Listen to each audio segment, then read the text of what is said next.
फातिमा की रानी माँ, प्रभु यीशु की माँ, आसरा तू ही है माँ।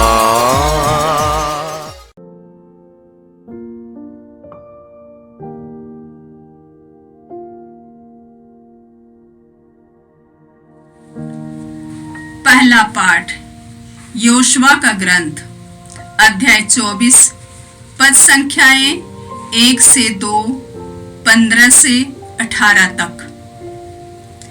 योशुआ ने सिकेम में सब इस्राएली वंशी को इकट्ठा कर लिया।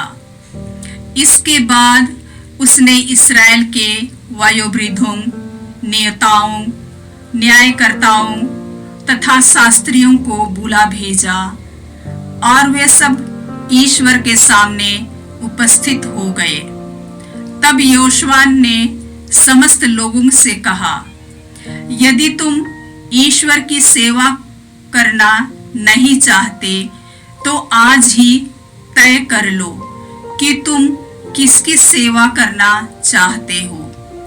उन देवताओं की जिसकी सेवा तुम्हारे पुरखे नदी के उस पार करते थे, अथवा अमारियों के देवताओं की जिनके देश में तुम रहते हो। मैं और मेरा परिवार हम सब ईश्वर की सेवा करना चाहते हैं। लोगों ने उत्तर दिया, प्रभु को छोड़कर अन्य देवताओं की सेवा करने का विचार हमसे कोसों दूर है। हमारे प्रभु ईश्वर ने हमें और हमारे पुरखों को दासता के घर से मिस्र देश से निकाल लिया है। उसी ने हमारे सामने वे महान चमत्कार दिखाए हैं। हम बहुत लंबा रास्ता तय कर चुके हैं। बहुत से राष्ट्रों से होकर हम यहाँ तक आए हैं और सर्वत्र उसी ने हमारी रक्षा की है। हम भी प्रभु की सेवा करना चाहते हैं, क्योंकि वही हमारा ईश्वर है। यह प्रभु की वाणी है। ईश्वर को धन्यवाद। भजन अनुवाद किया। परख कर देखो कि प्रभु कितना भला है। परख कर देखो कि प्रभु कितना भला है। मैं सदा ही प्रभु को धन्य कहूँगा। मेरा कंठ निरंतर उसकी स्तुति करता रहेगा। मेरी आत्मा प्रभु पर गौरव करेगी। विनम्र सुनकर आनंदित हो उठेंगे। अनुवाद किया। परख कर देखो कि प्रभु कितना भला है। परख कर देखो कि प्रभु कितना भला है। प्रभु कुकर्मियों से मुंह फेर लेता और पृथ्वी पर से उनकी स्मृति मिटा देता है। प्रभु की कृपा दृष्टि धर्मियों पर बनी रहती है। वह उनकी पुकार पर कान देता है। अनुवाद किया। परख कर देखो कि प्रभु कितना भला है। परख कर देखो कि प्रभु कितना भला है। धर्मी प्रभु की दुहाई देते हैं। वह उनकी सुनता और हर प्रकार की विपत्ति से उनकी रक्षा करता है। प्रभु दुखियों से दूर नहीं है। जिनका मन टूट गया है वह उन्हें संभालता है। अनुवाद किया। परख कर देखो कि प्रभु कितना भला है। परख कर देखो कि प्रभु कितना भला है। धर्मी विपत्तियों से घिरा रहता है, किंतु उन सबों से प्रभु उसे छुड़ाता है। प्रभु उसकी हड्डियों की रक्षा करता है। उसकी एक भी हड्डी नहीं रौंदी जाएगी। अनुवाद किया। परख कर देखो कि प्रभु कितना भला है। परख कर देखो कि प्रभु कितना भला है। अधर्म ही विधर्मी को मारता है। जो धर्मियों से बैर करते हैं वे नष्ट हो जाएंगे। प्रभु अपने सेवकों की आत्मा को छुड़ाता है। जो प्रभु की शरण में जाता है वह कभी नष्ट नहीं होगा। अनुवाक्य, परख कर देखो कि प्रभु कितना भला है। परख कर देखो कि प्रभु कितना भला है। दूसरा पाठ एफेसियों के नाम संत पौलुस का पत्र, अध्याय 5 पद संख्याएं 21 से 32 तक। हम मसीह के प्रति श्रद्धा रखने के कारण एक दूसरे के अधीन रहे। पत्नी प्रभु जैसे अपने पति के अधीन रहे। पति उसी तरह पत्नी का शीर्ष है जिस तरह मसीह कलीसिया का शीर्ष है और उसके शरीर का मुक्तिदाता। जिस तरह कलीसिया मसीह के अधीन रहती है, उसी तरह पत्नी को भी सब बातों में अपने पति के अधीन रहना चाहिए। पतियों, अपनी पत्नी को उसी तरह प्यार करो जिस तरह मसीह ने कलीसिया को प्यार किया है। उन्होंने उसके लिए अपने को अर्पित किया है, जिससे वह उसे पवित्र कर सके और वचन तथा जल के स्नान द्वारा शुद्ध कर सके, क्योंकि वह एक ऐसी कलीसिया अपने सामने उपस्थित करना चाहते हैं जो महिमामय हो, जिसमें ना दाग हो, ना झुर्री और ना कोई दूसरा दोष, जो पवित्र और निष्कलंक हो। पति अपनी पत्नी को उसी तरह प्यार करे मानो वह उसका अपना शरीर हो। कोई भी अपने ही शरीर से बैर नहीं रखता, उल्टे वह उसका पालन पोषण करता है और उसकी देखभाल करता रहता है। मसीह कलीसिया के साथ ऐसा ही करते हैं, क्योंकि हम उनके शरीर के अंग हैं। धर्म ग्रंथ में लिखा है, पुरुष अपने माता पिता को छोड़ेगा और अपनी पत्नी के साथ रहेगा और वे दोनों एक शरीर हो जाएंगे। यह एक महान रहस्य है। मैं समझता हूँ कि यह मसीह और कलीसिया के संबंध की ओर संकेत करता है। जो भी हो, आप लोगों में हर एक अपनी पत्नी को अपने समान प्यार करे और पत्नी अपने पति का आदर करे। यह प्रभु की वाणी है। ईश्वर को धन्यवाद। जय घोष, अलेलुया अलेलुया। हे प्रभु, तेरी शिक्षा आत्मा और जीवन है। तेरे ही शब्दों में अनंत जीवन का संदेश है। अलेलुया। प्रभु आप लोगों के साथ हो और आपकी आत्मा के साथ। संत योहन के अनुसार पवित्र सुसमाचार। हे प्रभु, तेरी महिमा हो। अध्याय 6 पद संख्याएं 60 से 69 तक। यीशु के बहुत से शिष्यों ने उनकी यह शिक्षा सुनकर कहा, यह तो कठोर शिक्षा है, इसे कौन मान सकता है? यह जानकर कि मेरे शिष्य इस पर भुनभुना रहे हैं, यीशु ने उनसे कहा, क्या तुम इसी से विचलित हो रहे हो? जब तुम मानव पुत्र को वहां आरोहण करते देखोगे जहां वह पहले था, तो क्या कहोगे?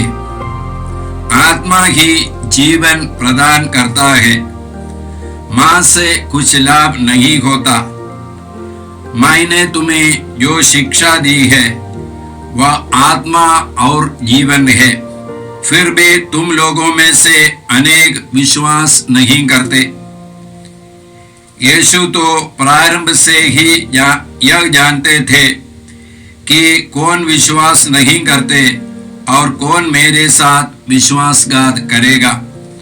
उन्होंने कहा, इसलिए मैंने तुम लोगों से यह कहा कि कोई भी मेरे पास तब तक नहीं आ सकता जब तक कि उसे पिता से यह वरदान न मिल जाए।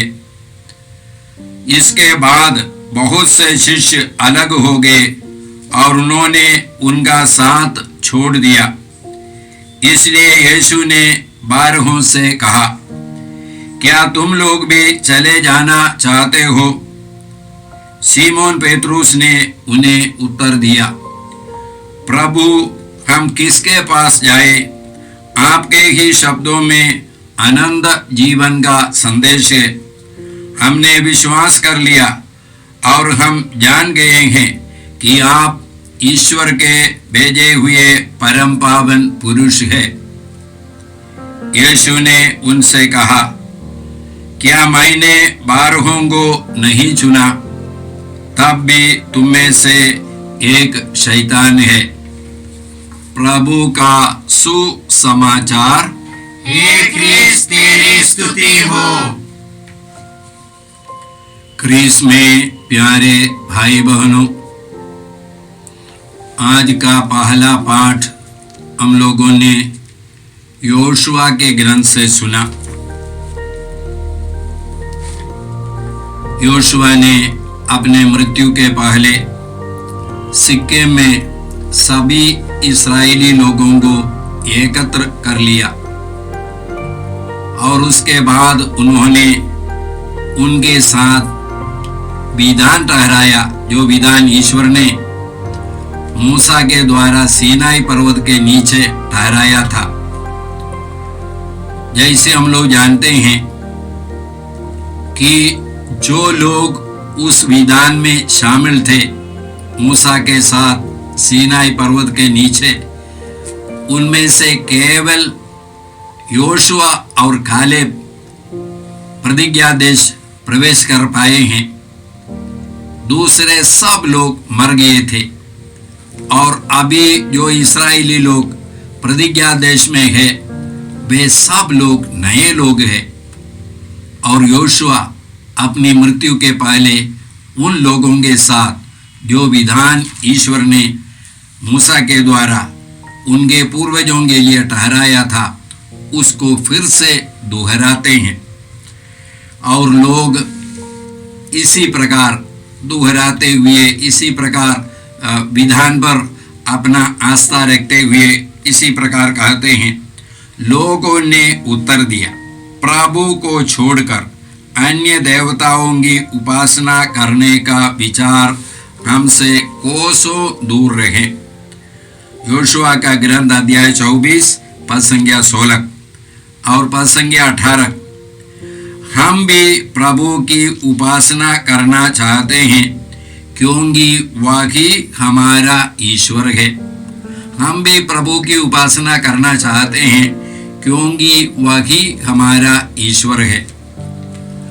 जैसे हम लोग जानते हैं बाइबल में विधान माने कवनेंट या कॉन्ट्रैक्ट, ये एक जीवंत संबंध है, जीवन का आदान प्रदान है। कॉन्ट्रैक्ट हमारे साधारण भाषा में एक कागज पर कॉन्ट्रैक्ट लिखा जाता है और दोनों पक्ष उस पर दस्तखत करते हैं। ये कॉन्ट्रैक्ट पुराने बाइबल का विधान इसी प्रकार नहीं है, बल्कि जीवन का आदान प्रदान है और रक्त के द्वारा इसको ठहराते हैं। देखिए, पुराना विधान ठहराया गया था जानवर का रक्त लेकर के लोगों पर छिड़कते हुए। मूसा ने कहा, छिड़कने के पहले मूसा ने लोगों के सामने ईश्वर के विधान को पढ़ करके सुनाया और फिर जानवरों को बलि चढ़ा करके आधा रक्त वेदी पर छिड़का। वेदी ईश्वर का प्रतीक है। और उसके बाद पढ़ने के बाद जब लोगों ने कहा हम लोग इस विधान के अनुसार जीवन बिताएंगे, तब मूसा ने इसी प्रकार कहा। निर्गमन ग्रंथ अध्याय 24 पद संख्या 8, यह उस विधान का रक्त है जिसे प्रभु ने उन सब आदेशों के माध्यम से तुम लोगों के लिए निर्धारित किया है। तो यह उस विधान का रक्त है। तो रक्त के द्वारा ईश्वर ने पहले विधान, पुराने विधान को ठहराया और नया विधान, नूतन विधान उसके बारे में हम लोग को संत लूकस का सुसमाचार अध्याय 22 पद संख्या 20 में इसी प्रकार मिलता है। इसी तरह उन्होंने भोजन के बाद यह कहते हुए प्याला दिया, यह प्याला मेरे रक्त का नूतन विधान है, यह तुम्हारे लिए बहाया जा रहा है। यह प्याला मेरे रक्त का नूतन विधान है। ये नया विधान, ये विधान का रक्त यीशु का, ईश्वर के पुत्र का रक्त है। ये विधान का रक्त हमको पीने के लिए देते हैं। आज का सुसमाचार हम लोगों ने संत योहन के सुसमाचार से सुना। संत योहन के सुसमाचार के 6 अध्याय में यीशु जीवन की रोटी के बारे में बताते हैं, परम प्रसाद के बारे में बताते हैं। उसमें 6 अध्याय का 57 इसी प्रकार है, जिस तरह जीवंत पिता ने मुझे भेजा है और पिता से मैं जीवन प्राप्त करता हूँ, उसी तरह जो मेरा मांस खाता और मेरा रक्त पीता है वह मुझसे जीवन प्राप्त करता है और अंतिम दिन मैं उसे पुनर्जीवित कर दूंगा। तो यीशु हमको अपना जीवन देते हैं, अपना शरीर और रक्त दे करके, और हम लोगों को अपना जीवन देना है। हम लोग गलातियों के नाम पत्र में पौलुस का पत्र अध्याय 2 पद संख्या 20 पौलुस बोलते हैं, मैं यीशु के साथ क्रूस पर मर गया हूं। अब मैं जीवित नहीं रहा, बल्कि प्रभु यीशु मुझ में जीवित है। अब मैं जो जीवन जीता हूं उसका एकमात्र प्रेरणा स्रोत है प्रभु यीशु में विश्वास, जिसने मुझे प्यार किया और मेरे लिए अपने को अर्पित कर दिया। अब मैं जीवित नहीं रहा, बल्कि प्रभु यीशु मुझ में जीवित है। तो ये नया जीवन हम लोग कुरिन्थियों के नाम पत्र में पढ़ते हैं, जो यीशु से संयुक्त है वे नई सृष्टि बन गए हैं। पुरानी बातें समाप्त हो गई है, सब कुछ नया हो गया है। ये सब ईश्वर ने किया है। तो ईश्वर यीशु के द्वारा हमको नई सृष्टि बनाते हैं। यीशु ने अपना जीवन दे करके, यीशु का जीवन क्या है? यीशु का जीवन यीशु का आत्मा है। ये आत्मा पा करके हम लोग नई सृष्टि बन जाते हैं। पुरानी सृष्टि समाप्त हो गए, पुरानी बातें समाप्त हो गया है, हम लोग नई सृष्टि बन गए हैं। ये सृष्टि क्या है? ये सृष्टि हम लोग ईश्वर की संतान है। हम लोग यीशु के शरीर के अंग है। आज के दूसरे पाठ में पति और पत्नी के संबंध में बताते हुए एफेसियों के नाम पत्र में पौलुस बोलते हैं कि एक पति और पत्नी का संबंध यह भी एक विधान है, इसको तोड़ा नहीं जा सकता है। तो जिस तरह यीशु ने कलीसिया को प्यार किया और कलीसिया यीशु का शरीर है, जिस प्रकार शरीर, हम अपने शरीर का देखभाल करते हैं, यीशु हमारा शीर्ष है और हम सब उनके अंग और प्रत्यंग है। तो ये शीर्ष जो बोलता है उसके अनुसार मेरे अंग को कार्य करना है, और जब मेरे अंग को कोई तकलीफ होती है ये शीर्ष इसका देखभाल करते हैं।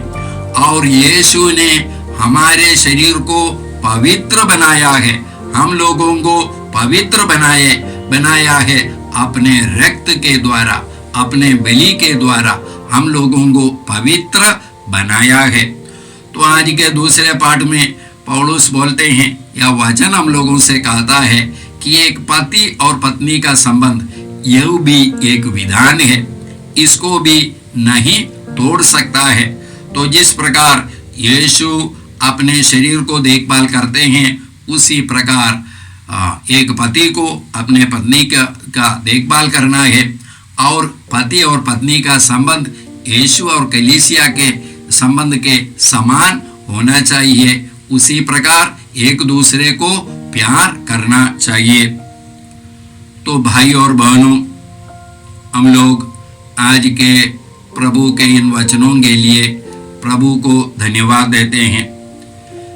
विशेष करके हम लोग यीशु को धन्यवाद देते हैं मिस्सा बलिदान के लिए, पवित्र संस्कार के लिए हम लोग यीशु को धन्यवाद देते हैं।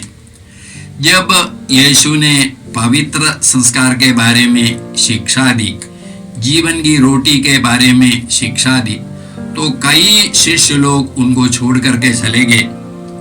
तब यीशु ने पेतरुस से पूछा, क्या यीशु ने अपने 12 शिष्यों से पूछा, क्या तुम लोग भी मुझे छोड़कर जाना चाहते हो? तो पेतरुस ने यीशु से कहा, प्रभु हम किसके पास जाए? आपके ही वचनों में अनंत जीवन का संदेश है। आपके ही वचनों में अनंत जीवन का संदेश है। हम जानते हैं और विश्वास करते हैं कि आप ईश्वर के ओर से आए हुए परम पावन पुरुष है। तो आपके ही शब्दों में अनंत जीवन का संदेश है। क्या शब्द है जो यीशु ने 6 अध्याय में बताया, जीवन की रोटी के बारे में बताया? तो हम लोग आज प्रभु से कृपा मांगते हैं, ये पवित्र संस्कार में पूर्ण रीति से हम लोग विश्वास कर सके, और हम लोग दुनिया भर के सभी विश्वासियों के लिए कृपा मांगते हैं। कई लोग इसमें विश्वास नहीं करते हैं, उनको भी विश्वास का वरदान मिले। जैसे यीशु ने ही आज के पाठ में कहा, जब तक पिता उन्हें आकर्षित करके मेरे पास नहीं भेजता, तब तक वे मेरे पास नहीं आ सकता। तो यीशु के पास आने के लिए, यीशु में विश्वास करने के लिए हमको पिता की कृपा की जरूरत है। संत पौलुस ने कुरिन्थियों के नाम पत्र में कहा है कि पवित्र आत्मा की कृपा के बिना कोई भी नहीं कर सकता, यीशु प्रभु है। तो ये कृपा हम लोगों को मिली है, ये कृपा अन्य लोगों को भी मिलने के लिए हम लोग प्रार्थना करते हैं। हे परमपिता ईश्वर, आज के तेरे वचनों के लिए हम तुझे धन्यवाद देते हैं। यीशु में हमारे विश्वास के लिए हम लोग धन्यवाद देते हैं। पवित्र संस्कार के लिए हम लोग धन्यवाद देते हैं। मिस्सा बलिदान के लिए हम लोग धन्यवाद देते हैं। हे परमपिता ईश्वर, विश्वास के साथ पवित्र संस्कार में भाग लेने के लिए हम सबों को, सभी विश्वासियों को कृपा दीजिए। ये प्रार्थना हम करते हैं प्रभु क्रिस्त के द्वारा, आमीन। जय यीशु क्रिस्त में प्रिय भाई और बहनों, प्रभु यीशु ने हमें आदेश दिया है संसार के कोने कोने में जाकर सारी सृष्टि को सुसमाचार सुनाओ। सुसमाचार सुनने के लिए और सुनाने के लिए एक अच्छा मौका है। आप कृपया इस चैनल का सब्सक्राइब करें, लाइक करें, शेयर करें, बेल आइकन दबाएं, ताकि यहाँ की नई वीडियोस की सूचना आपको मिलती रहेगी। साथ साथ आप दूसरों को भी प्रेरणा दें इसका सब्सक्राइब करने के लिए। याद रखें, कल के मिसा के दैनिक पाठ और उस पर टिप्पणियाँ आज ही दोपहर के बाद हम लोग अपलोड करते हैं। कृपया आज ही उसको सुनकर कल की तैयारी करें। प्रभु यीशु आपको और आपके परिवार को 100 गुनी आशीष देंगे। जय यीशु।